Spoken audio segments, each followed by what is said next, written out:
This is like my third time filming this, and let's do this again.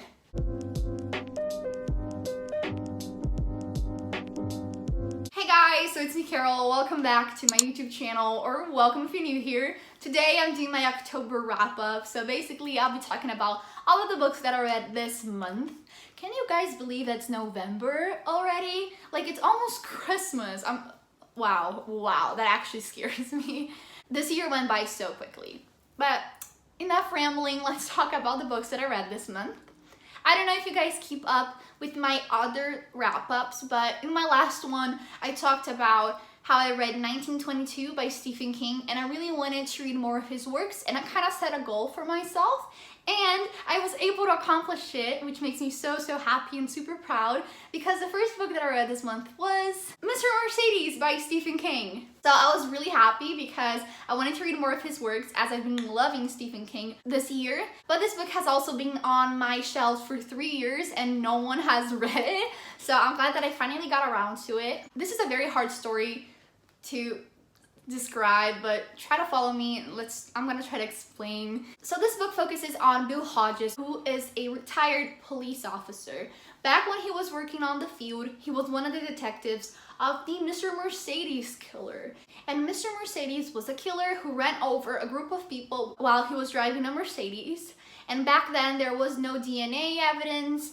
He wore gloves, so no fingerprints, so he was never caught. After some years, the police officer is finally retired and he receives a letter from someone claiming to be the Mr. Mercedes killer. This person claims that he doesn't want to kill anymore, he just wants to chat with the police officer. But what Bill doesn't know, he has another plan than what he's letting on, and he actually wants to do something terrible to the police officer and to a group of other people. Well, the story sounds very promising, it was very interesting to get through, but the ending was a super letdown. I did not like this ending. I felt really disappointed by it. I felt like it just ruined the whole book for me. I had something else in mind and I was like, oh, is that it? Are you sure? So this ended up being a 3-star read. Not bad, but not great. Of all the books that I've read from him, this is not my favorite, but it was an okay read. The next book that I read this month was Milk and Honey by Rupi Kaur.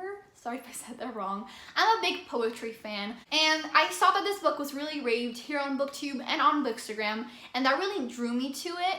But let's talk about something. This book needed a trigger warnings list in the beginning of it.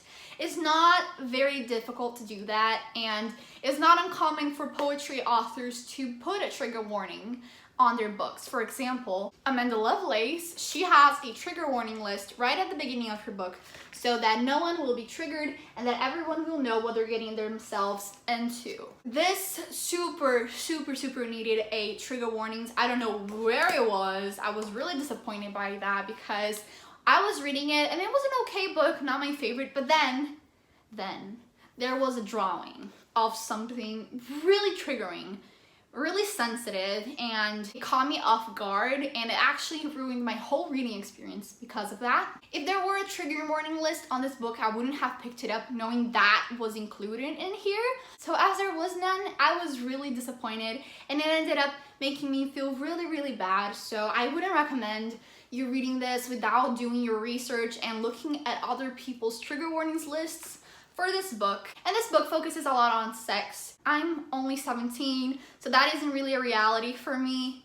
So maybe if you're older, you might like this, but for me, this was a really big meh, and I ended up giving this 2 stars. I did not love this. So after reading that really disappointing book, I really wanted to read another poetry that would make me feel the way I wanted to feel, and I picked up Swimming Lessons by Lily Reinhart.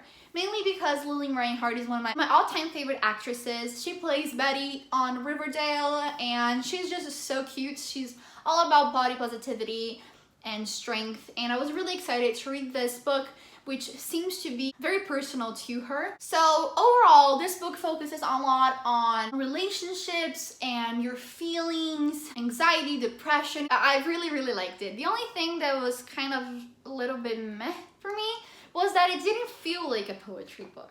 It felt more like a diary, but it's okay. It didn't make me like this less. It just didn't give me that full-on feeling that I wanted to. So I ended up giving this 4 stars, but I could really relate to the breakup part of this book and the feeling of thinking you'll never find love again. And I really liked it. There were some quotes here that really touched me and that I wish I could read for the first time again. So if you're into that and you want to read a poetry book, leave this at the bookstore and pick this one up. It's a lot better. The next book I read this month was a buddy read that I did with one of you guys. Mel, if you're watching this, I had so much fun reading this with you. Thank you for asking me to do this. I had the best time ever. If you ever want to buddy read something with me, feel free to reach out either on my comments down below, or you can send me a message on any of my social medias. I would love to buddy read something with you. And for this buddy read, I read Carrie by Stephen King with her, and we had a lot of fun. This book follows this girl named Carrie who is very bullied by her classmates, but what they don't know is she has telekinesis. When Carrie goes to prom, these horrible students pull a prank on her, but what they didn't know is she's not there to play and something very interesting happens. I had a lot of fun reading this book. I watched the movie before, but I felt like reading this was a very different experience. I felt more connected to the characters. I understood the story so much more just reading this. So if you're a fan of the movie Carrie, make sure to pick this up. It's not boring, it just added so much more and I loved it. So this was a 5-star read. The next books I'm going to be mentioning, I did read for my Halloween readathon. I'll link my vlogs on the card so you guys can check that out. But I'll just go through them very quickly so you guys don't have to hear it all over again. The first book that I read for Halloween was Panic by Lauren Oliver. And this was something. I did not enjoy this. This book follows these seniors who are playing in a game called Panic to win $50,000. So what they have to do is basically do these very dangerous tasks in order to be the last one standing. And it's not only like, oh, jump off a cliff. It's like murdery things happening. I did not like this. I felt like this was really cliche, unoriginal. I hated the ending. This is my opinion, but I don't think a thriller can be tied up in a bow and be like, oh, here it is, all done. Like, you can't just finish a book like that. You have to show the consequences of the actions. You have to show what's gonna happen. And not only, oh, this happened, I'm sorry, but it's okay, go live your life. Like, no, that's not good. So the ending really disappointed me, and there were tigers in this book. I repeat, tigers. I don't know where they came from, why they were there, but that happened and it was hilarious. But yeah, I did not enjoy this and I gave this a 1 star. If you want to see my live reactions, I do recommend it. Be sure to check out my vlog. You're gonna have fun. The second book that I read for Halloween was Black Eyed Susans by Julia Heberlin. I had very high expectations for this because the blurb says it's a thriller to remember why you love thrillers. So the story focuses on this girl named Tessa. She's found on top of a pile of dead girls and she's the only one who survived, but she doesn't remember anything that happened. They did catch the killer and he's being executed, but something really weird is happening because she keeps receiving Black Eyed Susans, which is a flower, and also the name of the serial killer everywhere she goes. And she's like, wait, but isn't the killer like in prison? What's happening? So it's basically that's gonna happen. So this is basically the plot. I loved the beginning and the middle. The ending was a letdown too. It had all the tropes that I really enjoy, except for amnesia. But the amnesia was well done. But the ending was just not it for me. They left so many questions unanswered, so many things they're like, yeah, whoops. And it's just not my favorite, not my least favorite. It was just a 3 stars. Kind of meh, like nothing special. I wouldn't recommend this one. The next book that I read was Losing Brave by Bailey Madison and Stephanie Miller, and this was one of the best reads of this month. This book focuses on this girl, Peyton, who lost her twin sister. She just disappeared and the anniversary of the disappearance is coming up and something really weird happened and some girls are disappearing again. So for her to get some closure, she tries to find out what happened by investigating on her own, and wow! Being a twin and reading this felt so different. I actually related to this character and spoiler alert for my vlog, I cried. I felt so connected to this, and when the ending came, I was bawling. This is a very interesting book. I really like the writing style and there was a very interesting plot twist.